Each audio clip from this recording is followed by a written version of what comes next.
Assalamualaikum warahmatullahi wabarakatuh. Jamaah yang dimuliakan oleh Allah, hanya ada 2 hari raya. Apa yang dimaksud dengan hari raya sih? Dimaksud dengan hari raya, hari yang dirayakan, hari yang dimeriahkan, hari yang memang kaum muslimin bergembira, bersukacita. Itulah yang dimaksud dengan hari raya. Dirayakan, dibesarkan, sehingga dengan perayaan itu kaum muslimin bergembira, bersukacita, yang tentu tetap dalam bingkai syukur. Nanti kalau bergembira tidak dibingkai dengan syukur, orang jingkrak-jingkrik, ya nanti tentu tidak akan bernilai positif. Tidak itu yang dikehendaki dengan bergembira, bersukacita. Untuk Idul Fitri sudah berlalu. Kita merayakannya dengan memang sukacita, dengan penuh kegembiraan, dalam bingkai kesyukuran. Kenapa Idul Fitri kita rayakan? Karena memang kita mendapatkan kemenangan setelah bertarung selama 1 bulan melawan ego kita, melawan nafsu kita, mengedepankan keinginan Allah dan Rasulnya. Begitu kita menang, maka kita berhari raya, ya. Idul Fitri, kembali berbuka setelah sebelumnya kita dilarang makan minum di siang hari ini, di samping ada larangan-larangan yang lainnya. Itu ya Idul Fitri. Idul Adha, Id kembali, Adha berkurban. Kemudian Idul Adha, sebutan lainnya Idul Haji, kembali berhaji, kembali melaksanakan ibadah haji bagi yang memang ada kemampuan melaksanakan ibadah haji tersebut.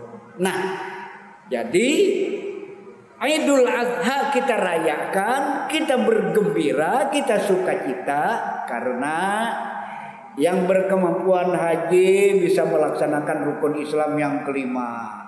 Yang tidak berkemampuan haji mungkin ada kelebihan sehingga bisa berkurban. Dia bergembira, bersyukur karena bisa berkurban. Adapun yang memang tidak bisa, tidak haji, tidak berkurban, tentu agama memang tidak pernah membebani manusia, membebani kaum muslimin di luar kemampuan mereka. Maka tentu bukan berarti yang tidak bisa haji, yang tidak bisa umrah kemudian bersedih, kemudian justru merasa benar-benar ya mungkin terhinakan atau apa, ya tentu tidak itu. Tetap ada celah, tetap ada ruang untuk bisa berbuat baik, sehingga dengan perbuatan baik yang dilakukan juga bersukacita. Ya, yang mencolok pada Idul Fitri, tidak ada yang tidak makan, tidak ada yang tidak bisa makan, tidak ada yang tidak bisa minum di hari Idul Fitri. Kalau ada yang kelaparan, kalau ada yang tidak bisa makan, umat salah, umat berdosa. Kenapa? Ada yang kekenyangan, ada yang kelaparan. Yang kekenyangan berdosa.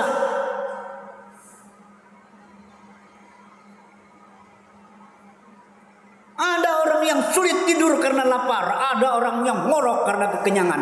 Yang ngorok kekenyangan berdosa. Nah, yang begini ini memang kurang disadari oleh orang ya. Ya saya sudah berzakat kan,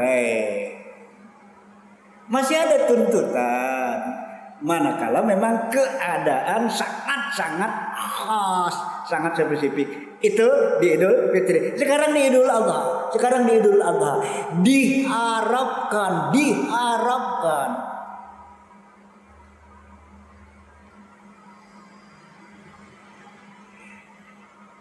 yang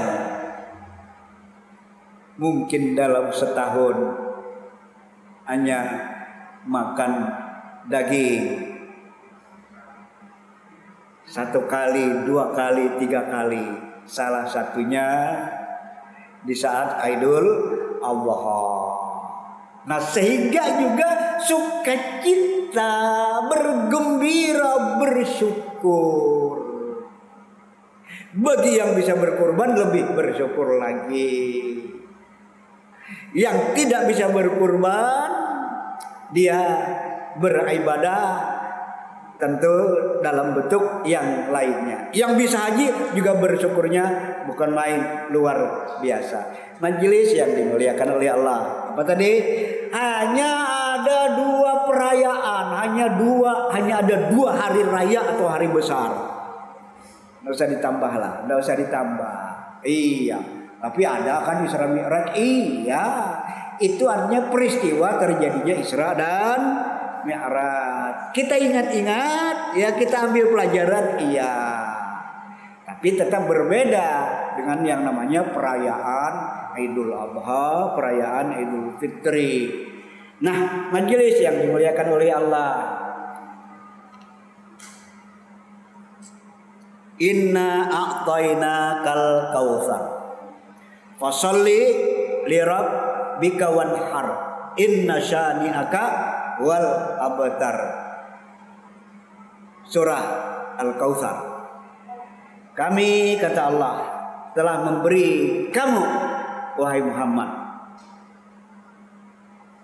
Ternyata bukan hanya Muhammad, kita juga. Inna a'tainakal kautsar.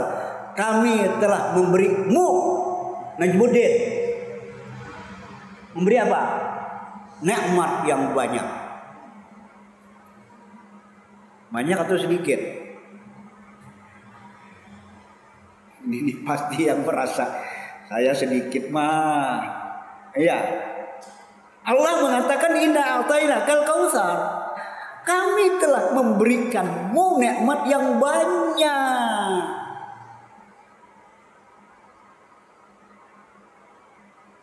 Sehingga akui nikmat yang banyak itu. Masya Allah. Masya Allah. Dari kita terlahir, tidak bisa apa-apa, tidak tahu apa-apa, tidak punya apa-apa. Ternyata sekarang tumbuh besar dewasa, mengerti ini, memahami itu, bisa ini, bisa itu, sedikit banyaknya, punya ini, punya itu. Bukankah itu nikmat? Alhamdulillah, keluar masuk nafas, ya masih normal, alhamdulillah. Detak jantung masih normal, alhamdulillah.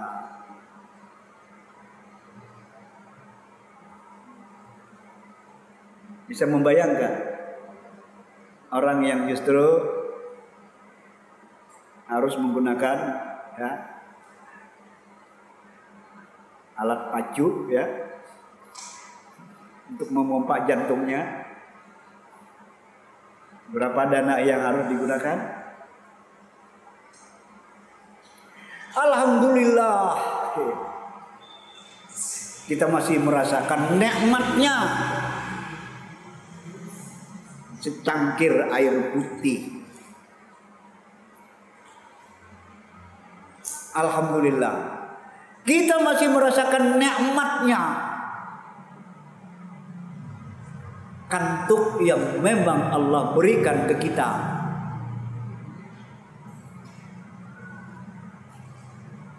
Dari kantuk yang ada akhirnya kita tidur. Nikmat. Kalau tidak bisa tidur, bermalam-malaman. Udah kita merasakan ada sesuatu yang akhirnya tidak nyaman, bahkan bisa sakit. Nah, sehingga nikmat yang terlalu banyak ini memang harus kita akui. Nah, Allah meminta, inna a'tainakal kautsar, kami telah memberimu nikmat yang banyak, maka sholatlah.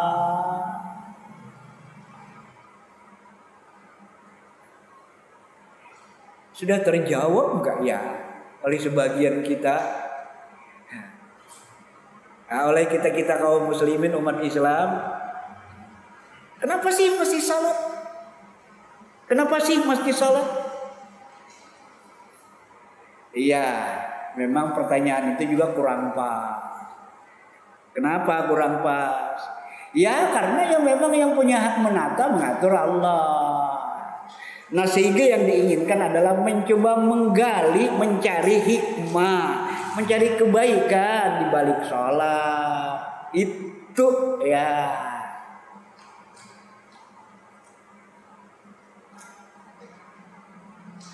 Manusia yang memang secara fitri, ya, secara fitrah, fakta penciptaan yang ada, meyakini kalau ada kekuatan di luar dirinya, ada yang mengatur di luar dirinya. Itu kan ada kan? Ada kekuatan di luar diri kita. Ada yang menentukan di luar diri kita. Ya sudah habis-habisan kau udah berhasil. Ada yang mengatur di luar diri kita. Nah, bertitik tolak dari situ, maka manusia ada keinginan untuk mentaati yang memang diyakininya sebagai yang memiliki kekuatan di luar dirinya. Mentaati, mematuhi, meminta, berlindung, takut, berharap, perasaan itu ada. Nah, maka bagaimana ingin tunduk, ingin takluk, ingin taat itu tersalur dengan benar. Lah yang kita yakini yang punya kekuatan di luar diri kita itu tadilah yang mengatur. Iya, kamu ingin tunduk, ingin taat, ingin patuh, tak perintah. Salat yang oleh Rasulullah beliau bahasakan sebagai mi'rajul mukmin. Naiknya seseorang bertemu Tuhan. Naiknya seseorang bertemu Allah. Naik dalam arti secara ruhiyah ya, secara kejiwaan ya kita di bawah kok. Tapi dengan kita salat kita naik sebenarnya ke hadirat Allah. Nah, jadi Allah yang ngatur. Ya. Bukan saya ingin mentaati Tuhan, akhirnya semedi. Saya ingin mentaati Tuhan, akhirnya masuk ke dalam gua atau apalah, kan ya tidak begitu cara Allah. Ini ya. Nah, jadi yang memang kita inginkan ya justru adalah bagaimana kita mencoba menyelami, meresapi, menghayati hikmah yang ada di dalam ajaran sholat. Tadi Allah memberi nikmat yang banyak, maka sholatlah dan berkurbanlah. Berkurbanlah, wanhar, inna syani'aka wal abtar. Orang yang membenci kamu dialah orang yang terputus dari rahmat Allah. Ya udahlah, usah dipedulikan. Orang benci kita, sementara kita tidak salah, kita tidak memusuhi mereka, biar aja. Yang membenci itulah justru yang terputus dari rahmat Allah. Nah, jadi nikmat yang banyak, kemudian Allah meminta kita untuk salat, nikmat yang banyak yang Allah berikan, kemudian Allah meminta agar kita mau berkurban.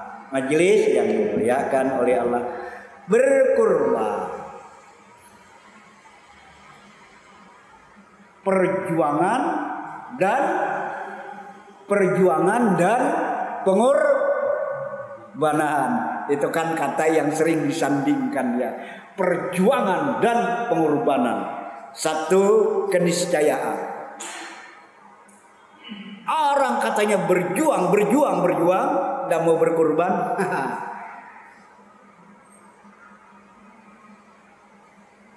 Cuma basa-basi. Ngomongnya berjuang, tapi tidak mau berkorban. Apa yang kita perjuangkan? Apapun yang kita perjuangkan pasti menghendaki yang namanya pengorbanan. Apapun yang kita perjuangkan, pokoknya saya harus berhasil mendapatkan dia.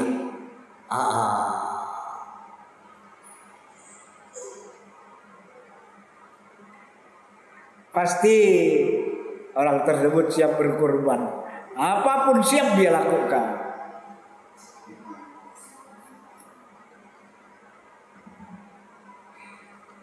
Gunung tinggi kan ku daki, lautan ku seberangi, kata Romai Rama. Ya itu menggambarkan ya. Ya begitu orang memang berjuang ingin mencapai sesuatu, mendapatkan sesuatu, pasti dia siap berkorban. Nah, begitu berbicara berkorban dalam konteks Islam, maka tentu yang diinginkan adalah pengorbanan yang tidak sia-sia. Maka yang diinginkan tentu adalah pengorbanan yang bermakna, bukan pengorbanan yang sia-sia, bukan. Nah, nanti ada pengorbanan, ada kurban yang memang spesifik, khas. Itulah nanti yang terwadahi pada Idul Adha. Itu yang khas memang. Itu yang spesifik memang. Tapi nanti ada berkurban yang memang umum. Ya, apapun yang bisa kita kurbankan, kapanpun ya justru kita dituntut untuk berkurban. Apa saja yang memang bisa kita kurbankan. Kita kurbankan, kita berikan ke orang lain. Kita kurbankan, kita ikhlaskan. Kita kurbankan, kita peruntukkan buat orang lain. Nah, ini kan kurban adalah kecenderungan manusia, naluri manusia yang namanya ingin mengorbankan sesuatu untuk yang memang dia takuti, dia cintai, dia harapkan. Adalah naluri manusia untuk siap berkorban demi mencapai apa yang memang dia inginkan. Itu naluri kan? Ya kurban tenaga, kurban waktu, kurban pikiran, kurban apa lagi? Kurban materi, kurban apa lagi? Kurban enggak apa-apa sebut aja lah juga. Perasaan. Nah, naluri manusia memang sudah ada tertanam, siap untuk berkurban. Tidak ada yang tidak siap untuk berkurban itu. Nanti kadarnya saja paling yang memang tidak sama. Nah,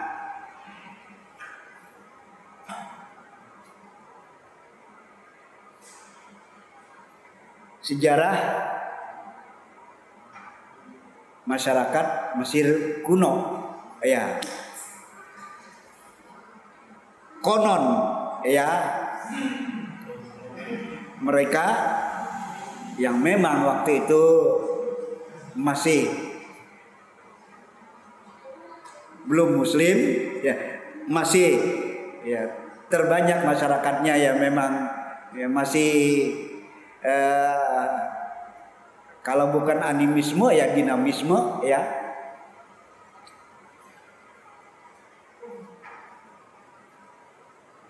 Mereka sudah terbiasa melakukan yang namanya kurban. Sekalipun tadi kan yang diinginkan justru adalah kurban yang tidak sia-sia, kurban yang bernilai, kurban yang bukan konyol. Iya. Mesir itu dibelah oleh Sungai Nil. Iya. Saya sempat ke Mesir tahun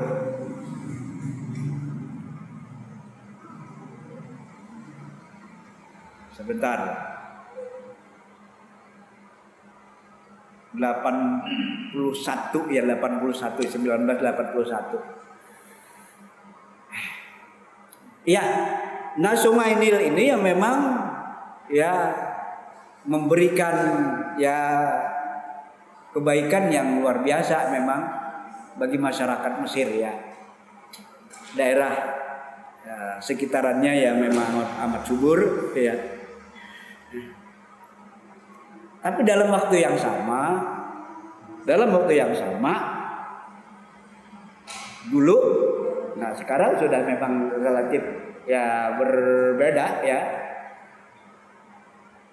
Juga mendatangkan bencana, mendatangkan musibah. Begitu Sungai Nil meluap, terjadi banjir yang dahsyat. Kadang memang menelan bukan hanya kurban materi, tapi juga kurban jiwa, kurban nyawa. Nah masyarakat Mesir kuno itu sudah berpikir, ya,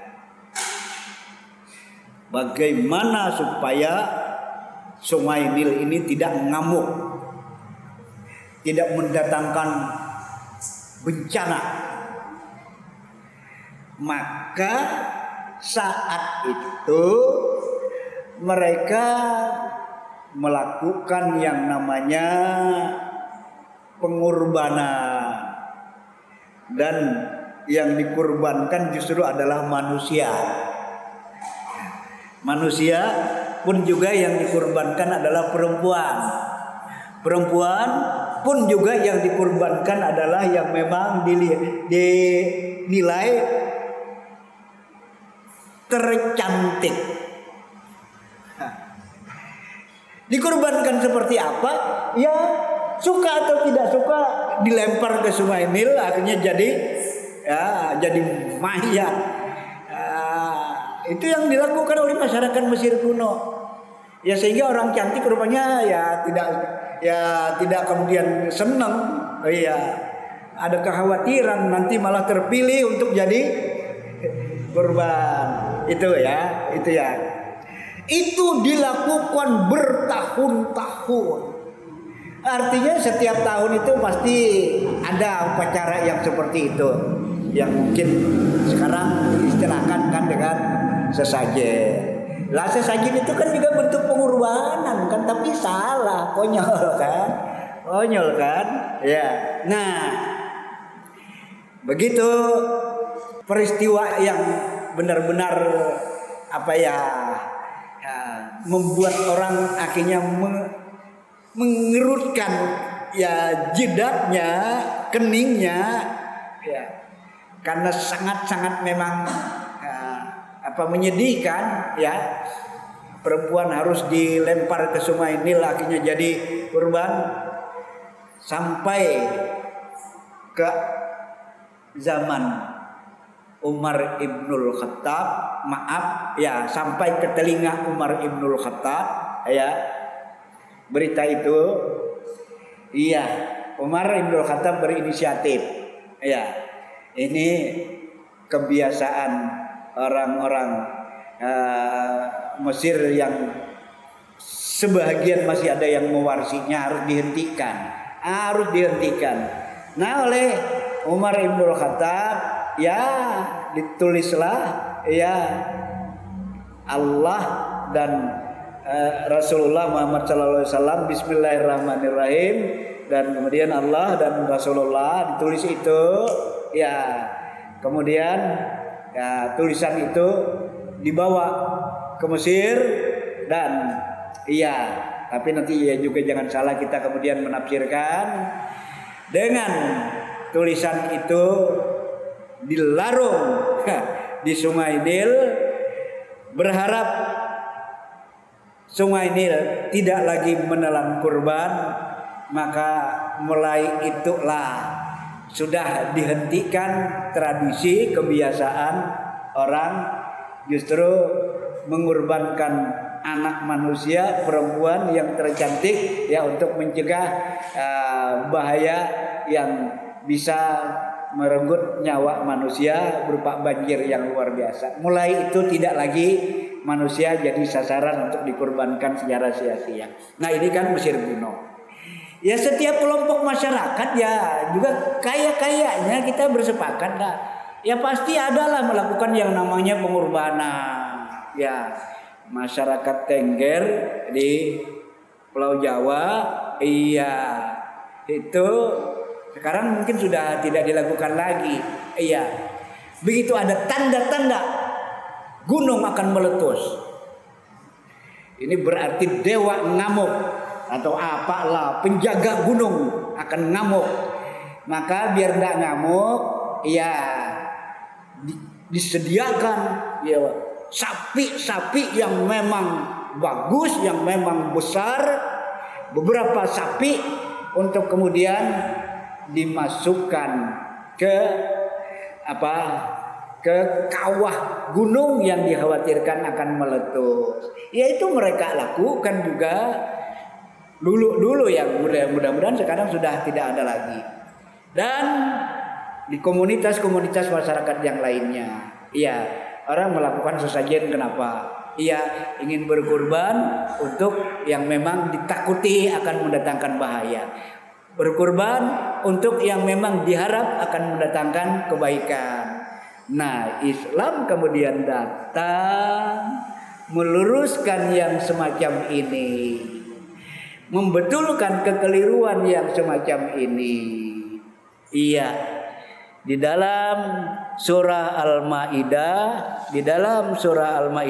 surah 5 ayat sebentar 27 Allah berfirman, A'udzubillahi minasyaitonirrajim. Watlu alaihim naba abnai Adam bil haq idz qarraba qurbanan fatuqbila min ahadihima wa lam yutaqabbal minal akhar qal la aqtulanna qal innama yataqabbalullah minal muttaqin. Muhammad, kata Allah, terangkan kepada umatmu, watlu alaihim naba abnai Adam, berita tentang dua anak Adam. Ahlu tafsir mengatakan dua anak Adam tersebut bernama, yang satu bernama Qabil, yang satu bernama Habil. Idz qarraba qurbanan, di mana keduanya itu melakukan kurban. Ada yang mengkaitkan kurban ini dilakukan, siapa yang kurbannya diterima itulah yang akan mendapat saudaranya yang perempuan untuk dijadikan istri. Iya. Ya, ternyata kurban Qabil tidak diterima, kurban Habil diterima. Iya, Qabil tidak terima. Tidak terima. Akhirnya terjadilah pembunuhan pertama di permukaan bumi. Ya, Qabil membunuh Habil. Nah, sudah melakukan kurban. Ya. Kurbannya seperti apa? Ya, ya memang ada beberapa periwayatan, ada yang menyebutkan kurbannya justru adalah lahan ya yang ditanami dengan tanaman kemudian dikurbankan. Ada yang mengatakan juga kurban ternak, wallahu a'lam. Yang pasti ternyata satu saja yang diterima, yang satu tidak. Innama yatakabbalullahu minal muttaqin. Kurban yang akan diterima adalah manakala didasari oleh ketakwaan. Kurban yang diterima hanyalah bagi orang-orang yang bertakwa. Jadi sejak zaman Nabi Adam yang justru dilakukan oleh anak Adam yang bernama Qabil dan Habil, ya memang sudah ada syariat kurban. Dan kemudian berlanjut syariat Muhammad sallallahu alaihi wasallam pun juga ada kurban sebagai pengejawantahan apa yang terjadi pada Ibrahim alaihissalam.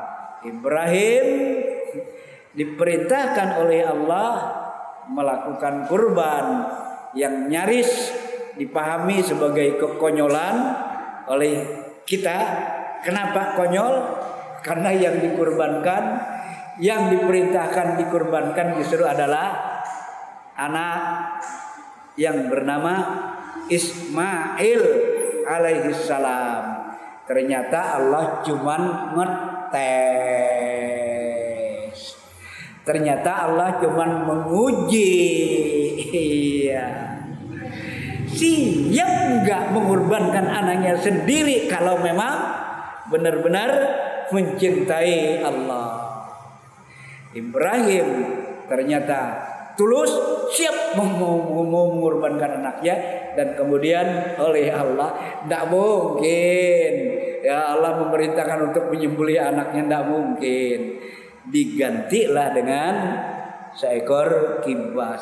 Akhirnya dikejawantahkan dalam syariat Rasulullah Muhammad sallallahu alaihi wasallam berupa syariat kurban yang sudah kita sama-sama maklumi. 1 ekor kambing untuk 1 orang, 1 ekor sapi atau kerbau untuk 7 orang. Nanti kemudian ada bahasan-bahasannya. Gimana kalau 1 kambing ternyata orang 3? Gimana kalau 1 kambing patungan beberapa orang? Gimana kalau 1 sapi bukan 7 orang tapi 5 orang? 1 sapi bukan 7 orang tapi 10 orang. Itu akan kita bahas nanti pada pertemuan yang akan datang. Ini kurban yang memang khas, kurban yang memang spesifik. Kurban-kurban yang lainnya, apa yang memang bisa kita kurbankan, kita bisa berikan ke orang lain, ya tentu terwadahi juga di dalam syariat Islam. Demikian. Assalamualaikum warahmatullahi wabarakatuh.